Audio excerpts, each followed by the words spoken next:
If I tell you I met myself on the highway, would you believe me? You should, because I still don't know which one of us was real. My name's Jake Morrison, but on the CB radio, I'm Roadhog 87, been hauling freight for 15 years, seen everything the road has to offer. Or so I thought until that night in Oklahoma, when the impossible became my reality. What happened changed everything I thought I knew about driving these endless stretches of asphalt. It was 3 a.m. on a Tuesday, coming down I-40 through Oklahoma with a load of electronics bound for Little Rock, the kind of dead-of-night hour when only ghosts and truckers are awake, when the world feels hollow and stretched thin. My Freightliner Columbia was humming steady at 65, eating up the miles like a hungry beast. The dashboard lights cast everything in that familiar green glow, and the heater was fighting against the October chill seeping through the cab. I'd been driving for 6 hours straight, running on black coffee and the kind of focus that comes from years of night hauls. The highway stretched ahead like a black ribbon, empty except for the occasional pair of taillights disappearing into the darkness. My CB radio sat silent on channel 19, strange for a Tuesday night, when the airways usually buzzed with chatter from fellow drivers. The silence felt heavy, unnatural, like the road itself was holding its breath. I reached for my thermos, the coffee lukewarm and bitter, tasting like it had been sitting too long. Something felt off about the night, but I couldn't put my finger on what. That's when I first heard it, a faint crackling on the radio, like someone trying to break through static. The sound made the hair on my arm stand up, though I couldn't say why. It wasn't unusual for the CB to pick up interference, especially in the middle of nowhere, but this felt different, purposeful, like someone was testing the waters before speaking. The crackling came in waves, rhythmic almost, like breathing through radio static. Then came the voice, cutting through the white noise clear as day. Breaker 19, this is Roadhog 87 looking for information on that way station ahead. My hands tightened on the steering wheel, knuckles going white against the black leather. The voice was familiar in a way that made my skin crawl. Same drawl, same cadence, same trucker slang I'd been using for years. But it couldn't be me, because I was right here listening to it.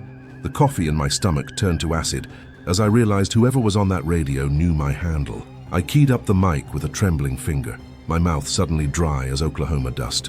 This is the real Roadhog 87, and I'd like to know who's using my call sign. The words came out harder than I intended, but fear was creeping up my spine like ice water. There was a pause, long enough for me to hear my own heartbeat over the engine's rumble. The silence stretched so thin, I thought maybe I'd imagined the whole thing. Then the radio crackled back to life. "Well, howdy there, Jake Morrison," came the reply, and my blood went cold. "Driving that blue Freightliner Columbia, truck number 4471, hauling electronics to Little Rock." The voice knew details that weren't public, weren't in any logbook or dispatch record. It knew my full name, my truck number, specifics about my cargo. My breath came in short gasps as I realized this stranger on the radio knew more about me than most people in my life. The dashboard lights seemed to flicker, though that might have been my vision blurring with panic.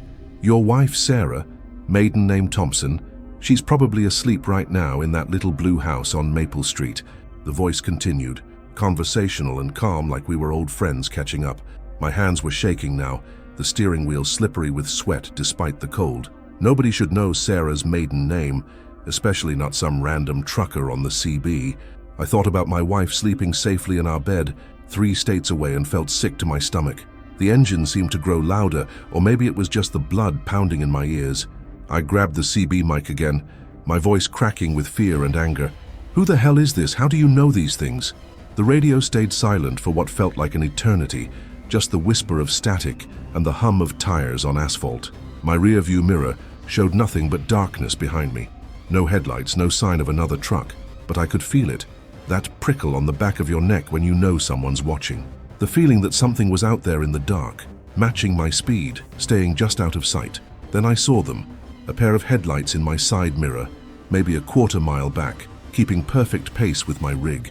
The lights were at the right height for a big truck, and something about their spacing looked familiar. Too familiar. My mouth went dry as I realized they were the exact same distance apart as my own headlights. The voice came back on the radio, calm and friendly. "Just another driver making his way through the night, Jake. Same as you." And that's when I knew, with absolute certainty, that whatever was following me wasn't just any truck. It was mine. My heart hammered against my ribs as I watched those headlights in my mirror, staying exactly a quarter-mile back like some kind of mechanical predator. The distance never changed. Not when I sped up to 70, not when I slowed down to 60. It was like the truck behind me was reading my mind, anticipating every move before I made it. The CB radio crackled with static, and I could swear I heard breathing between the white noise. Cold sweat dripped down my spine as I realized this wasn't just some coincidence or elaborate prank. "You're probably wondering how I know so much about you, Jake." The voice came through the speaker, calm and measured. It was my voice, no doubt about it now. Same Oklahoma drawl, same way of stretching out certain words. Even the slight rasp from 20 years of cigarettes was there, though I'd quit smoking 5 years ago. The sound of my own voice coming through that radio made my skin crawl like insects were running underneath it. I wanted to turn the radio off, but I couldn't look away from a car wreck, and I couldn't stop listening. The headlights behind me flickered once, twice, like the driver was flashing his high beams in greeting. Standard trucker courtesy, except there was nothing courteous about this situation. My hands were shaking so bad I could barely hold the steering wheel steady, and the familiar weight of the truck suddenly felt foreign beneath me. The engine's rumble, which had been my constant companion for years, now sounded menacing and wrong. I checked my speedometer. 65 mph, same as always, but it felt like I was racing towards something I didn't want to meet. "Remember that bar fight in Laredo 3 years ago?" The voice continued, and my blood turned to ice water. "That broken bottle that caught you across the left cheek left you with that nice scar." My hand instinctively went to the thin white line on my face, the one Sarah always traced with her finger when she thought I was sleeping. Nobody knew the details of that fight. I'd never told anyone the full story, not even my wife. The shame of it, the stupidity of fighting over a pool game, was something I'd buried deep. Yet here was this stranger, speaking with my voice, pulling up memories I'd tried to forget. The radio crackled again, and this time I definitely heard breathing. Slow, steady, like someone sleeping or trying to stay calm. "You're scared, Jake. I can hear it in your voice when you key up that mic." The observation was delivered matter-of-factly, without malice, which somehow made it worse. I realized I was holding my breath, afraid that even the sound of my breathing would give away more than I wanted to. The dashboard clock read 3:17 a.m., and I had the sudden irrational fear that time was moving differently for me than for the rest of the world. That's when I saw it clearly for the first time. A blue Freightliner Columbia in my side mirror, identical to mine down to the chrome bumper and the scratched paint on the driver's side door. The truck was gaining on me slowly, deliberately, like it had all the time in the world. My mouth went dry as I noticed the truck number painted on the side, 4471, same as mine. The same dent in the front quarter panel from that loading dock in Memphis. Every detail was perfect, like someone had built an exact replica of my rig. But that was impossible. There was only one truck like this, and I was driving it. The other truck moved into the left lane, pulling alongside me with mechanical precision. I could see the driver's window tinted dark against the night, but I couldn't make out who was behind the wheel. My foot hovered over the brake pedal, every instinct screaming at me to slow down, to let this nightmare pass me by. But curiosity, that fatal human flaw, kept me at the same speed. The two trucks ran parallel for what felt like hours, but was probably only seconds. Then the other driver's window started to roll down. I couldn't breathe, couldn't think, couldn't do anything but stare as the window descended with the same mechanical whir as my own. The interior light of the other cab flickered on, illuminating the driver's seat. And there, behind the wheel of an identical truck, wearing the same red flannel shirt I'd put on that morning, was me. Not someone who looked like me, not a twin or a brother. It was me, down to the way I held my left shoulder slightly higher than my right from an old injury. The same mustache, the same tired eyes, the same scar on my left cheek catching the light. The other me turned and looked directly at me through both drivers' windows. His face was calm, almost serene, like this was the most natural thing in the world. He raised his right hand in a casual wave, the same way I'd greeted thousands of other truckers over the years. Then he touched the brim of his baseball cap, the same faded John Deere cap I was wearing, and nodded once. It was a gesture of acknowledgement, of recognition, like we were old friends passing on the highway. My hands were frozen on the steering wheel, and I couldn't wave back, even if I'd wanted to. The other truck accelerated smoothly, pulling ahead of me with the same steady competence I'd always prided myself on. I watched my own taillights disappear into the darkness ahead, red dots swallowed by the Oklahoma night. The CB radio was silent now, Just the whisper of static and the thundering of my own heartbeat. I sat there for a long moment, trying to process what I'd just seen, trying to convince myself it was exhaustion or hallucination or anything other than the impossible truth. But deep down, I knew what I'd witnessed was real, and that scared me more than anything I'd ever encountered on these highways. I floored the accelerator, my Freightliner lurching forward as I tried to catch up with myself. The speedometer climbed past 75, then 80, the engine roaring like a wounded animal as I pushed it harder than I had in years. But those taillights ahead stayed the same distance away, like they were taunting me, daring me to keep chasing. My cargo shifted behind me with each desperate acceleration, electronics rattling in their boxes like dice in a cup. The highway stretched endlessly ahead, and I began to wonder if I was driving towards something or away from it. The CB radio suddenly burst to life with my own voice. "Slow down there, Jake. You're gonna hurt yourself driving like that." The casual concern in those words made my blood run cold. It was the same tone I used when talking to rookie drivers who were pushing too hard. My foot eased off the gas involuntarily, muscle memory responding to my own voice of reason. The truck settled back to 65 mph, and I realized with horror that I was taking orders from whatever was out there. The radio crackled with what sounded like satisfied laughter, low and familiar. "You're probably thinking this is some kind of nightmare, aren't you?" the voice continued, and I could hear the smile in it. "Thinking you'll wake up in your bunk, and Sarah will be making coffee and everything will be normal again." The mention of my wife's name sent a spike of rage through my chest. This thing had no right to speak about her, to invade that sacred space. But underneath the anger was something worse. The creeping realization that I couldn't remember the last time I'd been truly awake. When had I last stopped for a real break? When had I last eaten something other than gas station coffee and stale donuts? I grabbed the CB mic with shaking hands, my voice cracking as I keyed up, "What do you want from me?" The question echoed in the cab, bouncing off the windows and dashboard, making me sound small and desperate. The silence that followed was deafening, broken only by the steady thrum of tires on asphalt and the whisper of wind through the cab's weather stripping. I could feel sweat pooling at the base of my neck, cold and clammy despite the heater running full blast. The darkness outside seemed to press against the windows, thick and alive with malevolent intent. "I don't want anything from you, Jake," came the reply, soft and reasonable. "I am you. Same memories, same scars, same mistakes." The words hit me like a physical blow, and I felt something fundamental shift inside my chest. It was the tone of absolute certainty, the way you'd explain something obvious to a child. My hands trembled on the steering wheel as I tried to process what that meant.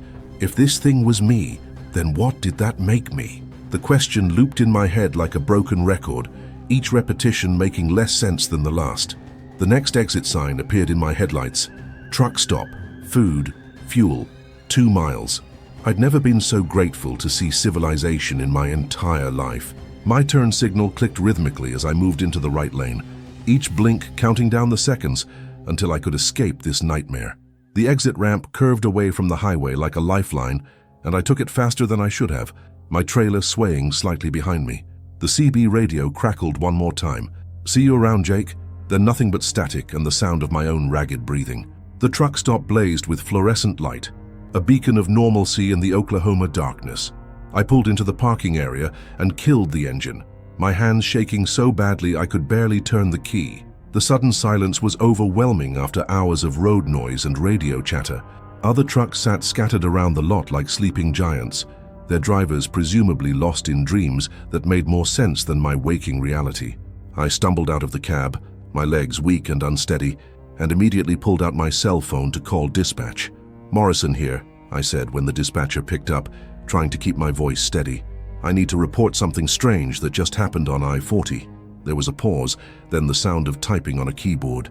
"Hold on, Jake," came the familiar voice of Tommy, who'd been working nights at dispatch for 10 years. "Let me pull up your location data."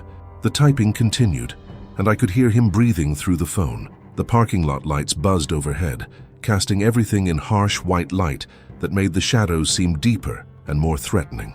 "That's weird," Tommy said, and my stomach dropped. "Your GPS shows you've been parked at that exact truck stop for the last 2 hours. I looked around the parking lot, trying to make sense of what he was saying. 2 hours? That was impossible. I'd been driving the entire time, talking on the radio, watching that other truck. "Are you sure?" I asked, my voice barely above a whisper. System shows your truck hasn't moved since 1:17 a.m. You feeling okay, Jake? Maybe you should get some rest before you continue. I hung up the phone and stood there in the fluorescent glare, trying to piece together what had just happened. The digital clock on the truck stop sign read 3:22 a.m., exactly the time it should be if I'd been driving for the past 2 hours. But according to dispatch, I'd been parked here the whole time, like I'd never left at all. My cargo was still secure, my fuel gauge read the same as before, and there were no signs that I'd driven anywhere. Yet I could still feel the phantom vibration of the road in my bones, still hear the echo of my own voice on the CB radio. I looked back at the highway, half expecting to see those familiar taillights disappearing into the distance, but there was nothing there except the endless ribbon of asphalt and the weight of impossible questions I couldn't answer.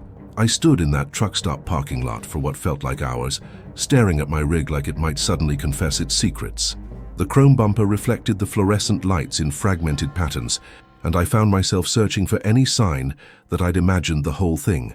But the fuel gauge hadn't moved, the odometer read the same, and my logbook showed nothing but a 2-hour gap where I should have been driving. Other truckers walked past me, nodding casual greetings, but their eyes held something I didn't like, a knowing look, like they'd seen drivers in my condition before. I wanted to grab one of them, shake him, and demand to know if he'd seen my truck leave this lot. The diner inside was half empty, filled with the usual collection of night shift workers and insomniacs nursing coffee that could strip paint. I ordered black coffee and tried to act normal, but my hands shook so badly I had to use both to lift the cup. The waitress, a tired-looking woman with kind eyes, kept glancing at me with concern. "You okay, hon?" she asked, and I almost laughed at the absurdity of the question. How do you explain to someone that you just spent 2 hours driving alongside yourself, that you're not even sure which version of you is real anymore? I pulled out my phone and called Sarah, needing to hear her voice, needing proof that some part of my world was still solid. It rang 4 times before she answered, her voice thick with sleep. "Jake, what's wrong?" The concern in her voice almost broke me, and I had to swallow hard before I could speak. "Nothing's wrong, baby. Just wanted to hear your voice."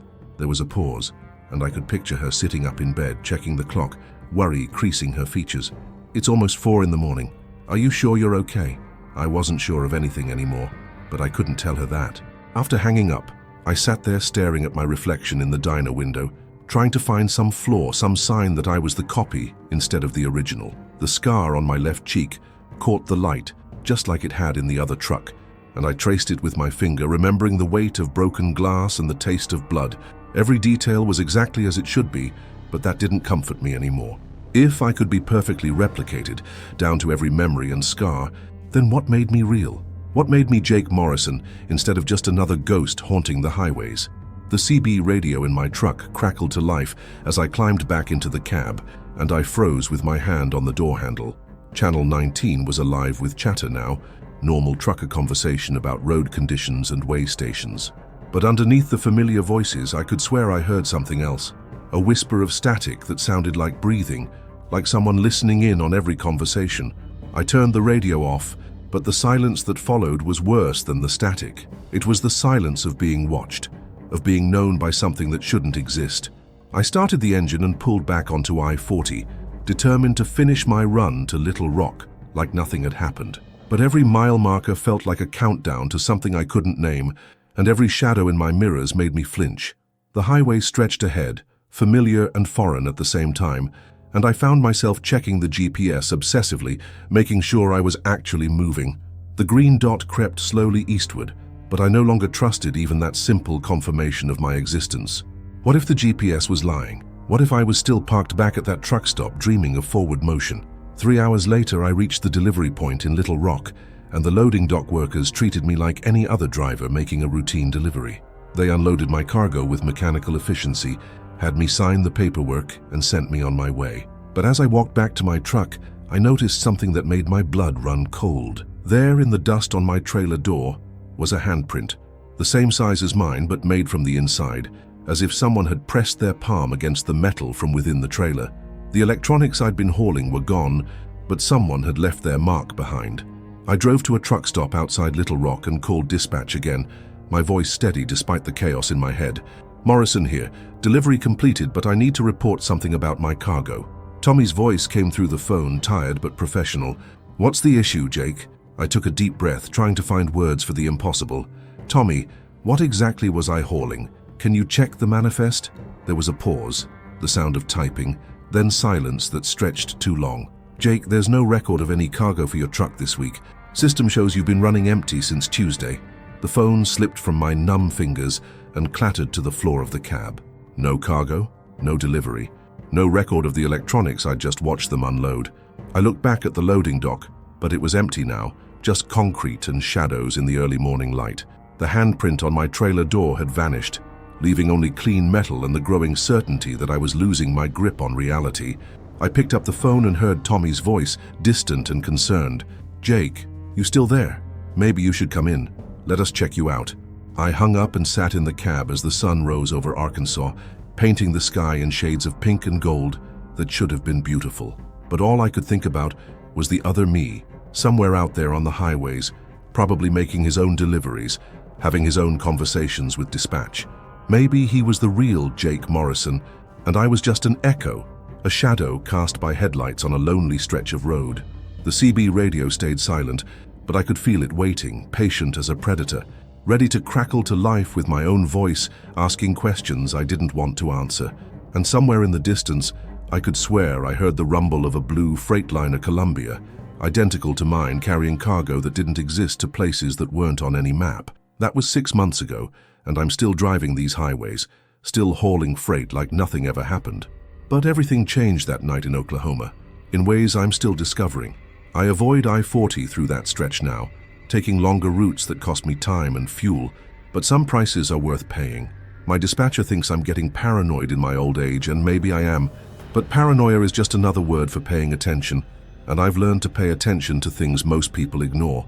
The CB radio in my cab stays off most of the time now, wrapped in electrical tape like a wound that won't heal. When I do turn it on, I keep it on channel 17 or 21, anywhere but 19 where truckers talk and voices sound familiar. Sometimes, late at night, when the highway hypnosis starts creeping in, I'll hear phantom static bleeding through the tape. The sound makes my hands shake on the steering wheel, and I have to pull over until the feeling passes. Other drivers probably think I'm having health problems, but health problems I could handle. Sarah noticed the change in me almost immediately when I got home from that run. She said I looked like I'd seen a ghost, and I suppose in a way I had. I couldn't tell her the truth. How do you explain to the woman you love that you might not be the man she married? That somewhere out there, another version of her husband is living a parallel life, making the same deliveries, sleeping in the same truck stops. Instead, I told her I was thinking about early retirement, maybe getting a local job where I'd be home every night. The worst part isn't the fear, it's the uncertainty. Every morning when I look in the mirror, I search for some sign that I'm the real Jake Morrison, not just a copy with implanted memories. The scar on my cheek is still there, still telling the story of that bar fight in Laredo. My hands still show the calluses from 15 years of gripping a steering wheel. But memories can be faked, and scars can be duplicated. How do you prove you're real when reality itself has become negotiable? I've started keeping a journal, writing down everything I can remember about my life before that night. First kiss, wedding day, the birth of my nephew, the taste of my mother's apple pie. I figure if I can remember enough details, I can convince myself I'm the original. But sometimes when I'm writing, I'll pause mid-sentence, wondering if the other Jake is doing the same thing. Are we both sitting in identical truck cabs, writing identical memories, trying to prove identical lives? The thought makes my pen freeze on the paper. 3 weeks ago, I was at a truck stop in Missouri when I heard another driver talking about a strange encounter on I-40. He was describing a voice on the CB radio that sounded just like his own, asking about way stations and road conditions. The man's face was pale, his hands shaking as he told the story to anyone who'd listen. I wanted to approach him, to compare notes, but I couldn't bring myself to walk over. What if he looked at me and saw something I didn't want him to see? What if he knew, just by looking, that I wasn't entirely real? The dreams are the worst part. Almost every night I dream I'm driving down that same stretch of I-40, watching headlights in my mirror that match my speed perfectly. But in the dreams, I'm the one following, not being followed. I'm the voice on the CB radio, asking questions I already know the answers to. When I wake up, I'm never sure which version of the dream was real, or if any of it was real at all. Sarah says I talk in my sleep now, carrying on conversations with someone who isn't there. Last month I had a delivery in Oklahoma City, and I couldn't avoid going through that area entirely. I took a different route, staying on the interstates, but as I passed the exit for that truck stop, I felt a familiar chill. The CB radio, still wrapped in tape, began to crackle softly. I could hear breathing through the static, patient and rhythmic, like someone waiting for me to key up and say hello. My foot pressed harder on the accelerator, and I didn't slow down until I was well into Arkansas. Sometimes I wonder if I should just embrace it, accept that I might be the copy, and let that be enough. After all, if I have all the same memories, all the same feelings, what's the difference? But then I think about Sarah, about the life we've built together, and I can't bear the thought that it might all be borrowed from someone else. The real Jake Morrison, if he exists, deserves to come home to his wife. And if I'm just an echo, what right do I have to live his life? The strangest part is that I'm not the only one anymore. I've heard whispers at truck stops, fragments of conversations about drivers meeting themselves on lonely highways. Channel 19 carries stories now that didn't exist before. Tales of duplicate trucks and familiar voices speaking impossible truths. Maybe that night in Oklahoma opened something, broke some barrier between what's real and what's possible. Or maybe we're all just losing our minds together, 1 mile at a time. Either way, I keep driving, keep delivering, keep pretending everything is normal. Because what else can you do when you discover that normal is just another word for the lies we tell ourselves to keep moving forward? The highway stretches ahead, endless and patient, and somewhere out there, I know another blue Freightliner Columbia is making the same run, carrying the same doubts, driven by the same questions that have no answers.